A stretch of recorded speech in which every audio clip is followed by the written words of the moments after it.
Khutbah kucing nakal, pesan agama dalam sorotan humor Abu Nawas.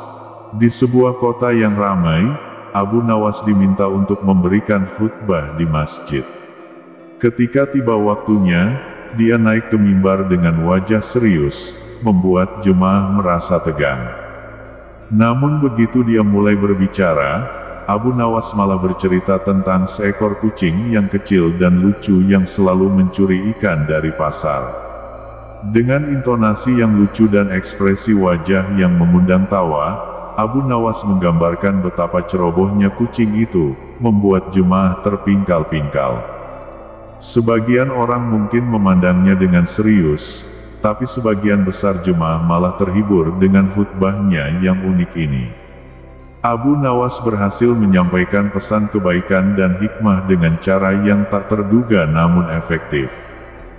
Setelah menghibur jemaah dengan cerita tentang kucing nakal, Abu Nawas tiba-tiba beralih ke tema yang lebih serius. Dia mulai mengaitkan kisah kucing tersebut dengan ajaran Islam tentang kejujuran, tanggung jawab, dan akhlak yang baik. Dengan pandangan yang tajam dan suara yang menggema, Abu Nawas mengingatkan jemaah tentang pentingnya menjaga integritas dan bertanggung jawab dalam kehidupan sehari-hari. Meskipun beralih dari cerita lucu ke pesan serius, Abu Nawas tetap mempertahankan perhatian jemaah dan berhasil menyampaikan pesannya dengan baik. Setelah khutbah selesai, jemaah meninggalkan masjid dengan senyum di wajah dan pikiran yang dipenuhi dengan pelajaran yang berharga dari Abu Nawas. Khutbah yang awalnya dianggap lucu dan ringan ternyata meninggalkan kesan yang mendalam tentang pentingnya moralitas dan integritas dalam kehidupan. Setelah khutbah selesai, Abu Nawas turun dari mimbar sambil tersenyum puas melihat reaksi positif jemaah. Namun, di tengah kerumunan orang, dia tiba-tiba mendapat tepukan di bahunya. Ternyata, itu adalah imam masjid yang memberikan tepukan tanda salut atas cara Abu Nawas menyampaikan pesan agama dengan kreativitas yang menyenangkan. Tidak hanya itu, seorang tua di barisan depan masjid menghampiri Abu Nawas dengan senyum lebar. "Anak muda, saya telah mendengarkan banyak khutbah dalam hidup saya, tapi khutbahmu hari ini adalah yang paling menghibur dan menginspirasi," kata tua itu sambil menggenggam tangan Abu Nawas dengan penuh penghargaan. Abu Nawas pun merasa bangga dan bersyukur. Meskipun tidak selalu mengikuti aturan yang konvensional, dia sadar bahwa cara yang unik dan kreatif bisa menjadi sarana yang efektif untuk menyampaikan pesan-pesan penting kepada orang lain. Dengan hati penuh kegembiraan, Abu Nawas meninggalkan masjid sambil berjanji untuk terus menggunakan bakatnya untuk kebaikan. Saat Abu Nawas melangkah keluar dari masjid, dia disambut oleh sorakan riang dari sekelompok anak-anak di luar masjid. Mereka berteriak, "Abu Nawas, ceritakan lagi tentang kucing nakal itu." Terpesona oleh antusiasme anak-anak, Abu Nawas tersenyum lebar. Dia mengundang mereka duduk di sekelilingnya, lalu dengan penuh semangat, dia menceritakan kembali kisah kucing nakal dengan variasi dan improvisasi yang membuat anak-anak tertawa bahagia.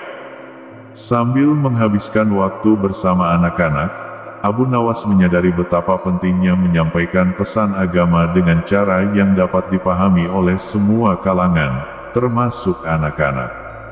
Dia berjanji untuk terus menggunakan cerita dan humor sebagai alat untuk mendidik dan menghibur. Dengan penuh semangat, Abu Nawas meninggalkan masjid sambil membawa senyum dari wajah anak-anak yang kini melihatnya sebagai seorang pencerita yang luar biasa. Dalam hatinya, Abu Nawas bersyukur atas kesempatan untuk memengaruhi positif kehidupan orang lain melalui cerita dan humor yang dimilikinya. Sementara Abu Nawas sedang asyik bercerita dengan anak-anak di luar masjid, tiba-tiba datang seorang pedagang rempah-rempah yang melintas di depan mereka. Pedagang itu terdengar tertawa terbahak-bahak. "Kenapa Anda tertawa?" tanya Abu Nawas dengan keingintahuan. Pedagang itu menjawab sambil tertawa, "Saya mendengar cerita Anda tentang kucing nakal tadi, dan saya tertawa sekuat-kuatnya. Ternyata, cerita itu sangat mirip dengan pengalaman saya sendiri dengan seekor kucing di pasar." Abu Nawas tersenyum, menyadari bahwa kadang-kadang kebenaran dalam cerita bisa membuatnya lebih menghibur lagi. Dia mengundang pedagang itu untuk duduk bersama, dan dengan antusiasme, mereka berbagi cerita tentang kucing nakal dan pengalaman lucu mereka sendiri. Saat matahari mulai terbenam, Abu Nawas dan pedagang itu berpisah dengan senyum bahagia di wajah masing-masing. Abu Nawas menyadari bahwa cerita-cerita lucu tidak hanya untuk menghibur, tetapi juga bisa menyatukan orang-orang dari berbagai latar belakang dalam tawa dan keceriaan. Dengan langkah ringan, Abu Nawas meninggalkan masjid dengan hati yang penuh sukacita, siap untuk menulis cerita-cerita baru yang akan menghibur dan menginspirasi orang lain. Kisah Abu Nawas tentang khutbah lucu dan cerita kucing nakal menggambarkan bahwa pesan-pesan agama bisa disampaikan dengan cara yang kreatif dan menghibur. Humor bisa menjadi alat yang efektif untuk menyatukan orang-orang dari berbagai latar belakang dan memberikan pelajaran yang mendalam tentang nilai-nilai moral. Kisah selanjutnya, Khadijah binti Khuwailid. Khadijah berasal dari golongan pembesar Mekah. Menikah dengan Nabi Muhammad ketika berumur 40 tahun, manakala Nabi Muhammad berumur 25 tahun. Ada yang mengatakan usianya saat itu tidak sampai 40 tahun, hanya sedikit lebih tua dari Nabi Muhammad. Khadijah merupakan wanita kaya dan terkenal. Khadijah bisa hidup mewah dengan hartanya sendiri. Meskipun memiliki kekayaan melimpah, Khadijah merasa kesepian hidup menyendiri tanpa suami, karena suami pertama dan keduanya telah meninggal. Beberapa sumber menyangkal bahwa Khadijah pernah menikah sebelum bertemu Nabi Muhammad. Pada suatu hari, saat pagi buta, dengan penuh kegembiraan ia pergi ke rumah sepupunya, yaitu Warakah bin Naufal. Ia berkata, "Tadi malam aku bermimpi sangat menakjubkan. Aku melihat matahari berputar-putar di atas kota Mekah, lalu turun ke arah bumi. Ia semakin mendekat dan semakin mendekat. Aku terus memperhatikannya untuk melihat kemana ia turun. Ternyata ia turun dan memasuki rumahku. Cahayanya yang sangat agung itu membuatku tertegun. Lalu aku terbangun dari tidurku." Warakah mengatakan, "Aku sampaikan berita gembira kepadamu, bahwa seorang lelaki agung dan mulia akan datang meminangmu. Ia memiliki kedudukan penting dan kemasyhuran yang semakin hari semakin meningkat."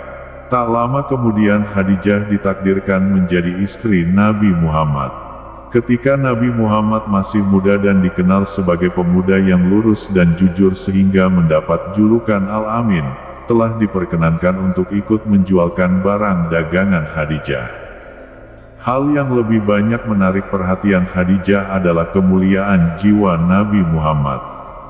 Khadijahlah yang lebih dahulu mengajukan permohonan untuk meminang beliau, yang pada saat itu bangsa Arab Jahiliyah memiliki adat, pantang bagi seorang wanita untuk meminang pria dan semua itu terjadi dengan adanya usaha orang ketiga, yaitu Nafisah binti Munyah dan peminangan dibuat melalui paman Muhammad yaitu Abu Talib.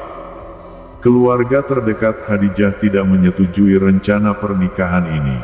Namun Khadijah sudah tertarik oleh kejujuran, kebersihan dan sifat-sifat istimewa beliau ini, sehingga ia tidak memedulikan segala kritikan dan kecaman dari keluarga dan kerabatnya. Khadijah yang juga seorang yang cerdas, mengenai ketertarikannya kepada Nabi Muhammad mengatakan, "Jika segala kenikmatan hidup diserahkan kepadaku, dunia dan kekuasaan para raja Persia dan Romawi diberikan kepadaku, tetapi aku tidak hidup bersamamu, maka semua itu bagiku tak lebih berharga daripada sebelah sayap seekor nyamuk." Sewaktu malaikat turun membawa wahyu kepada Muhammad, maka Khadijah adalah orang pertama yang mengakui kenabian suaminya, dan wanita pertama yang memeluk Islam.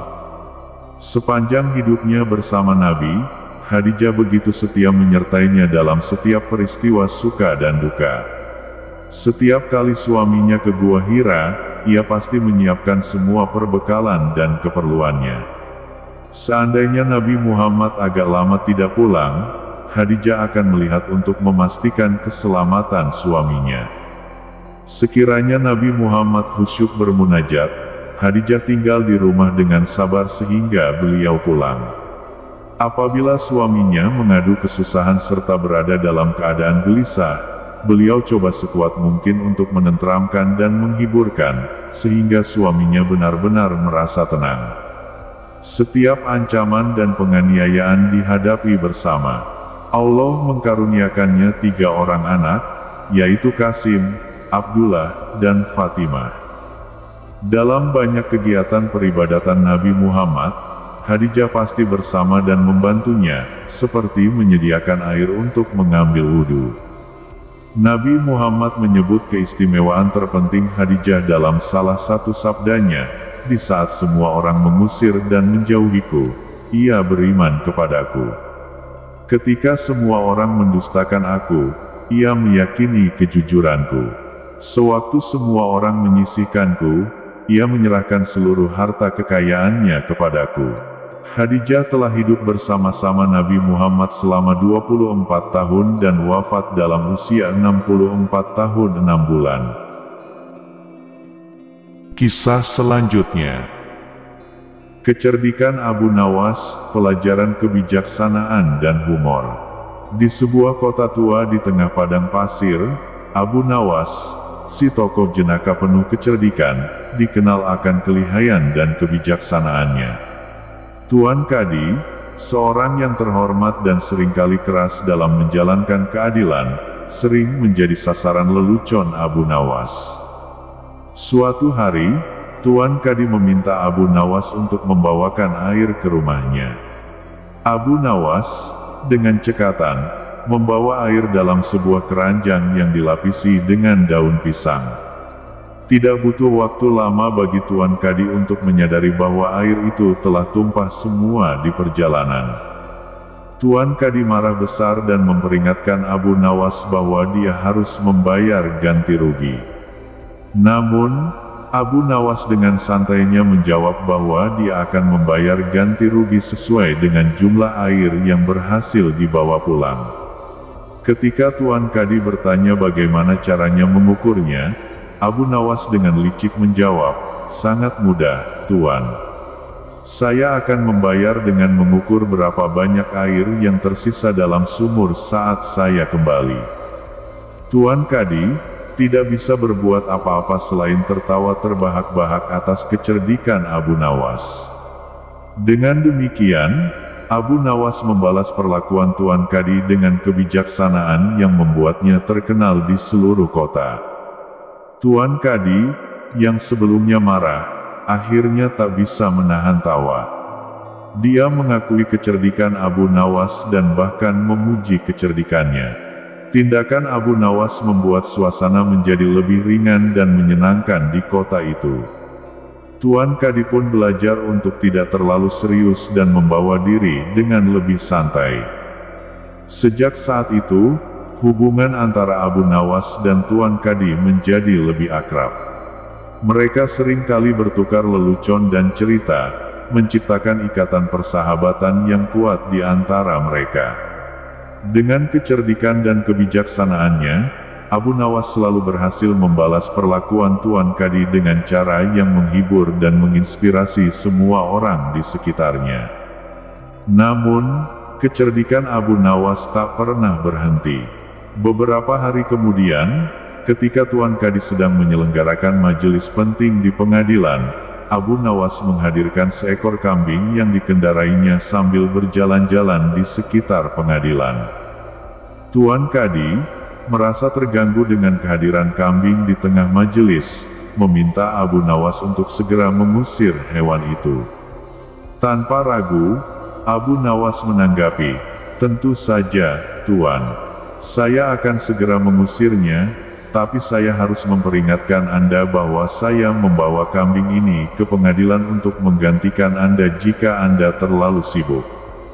Percikan tawa pun meledak di pengadilan, termasuk dari Tuan Kadi sendiri yang mengakui kecerdikan Abu Nawas.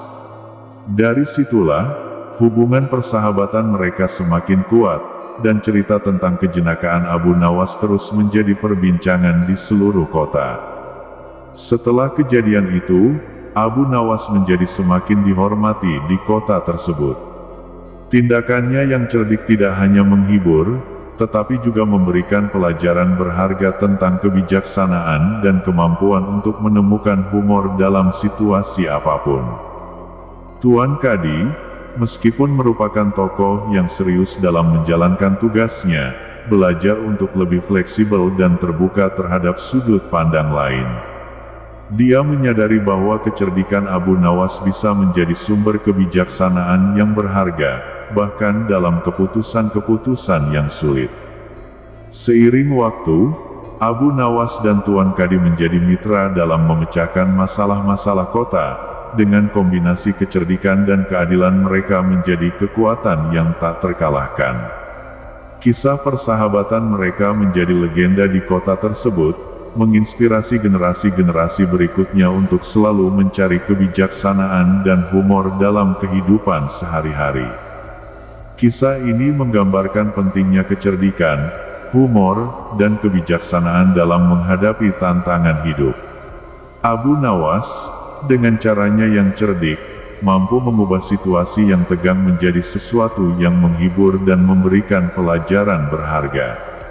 Hubungan persahabatan antara Abu Nawas dan Tuan Kadi juga menyoroti pentingnya saling menghargai dan belajar satu sama lain, bahkan dari orang yang mungkin kita anggap berlawanan dengan kita.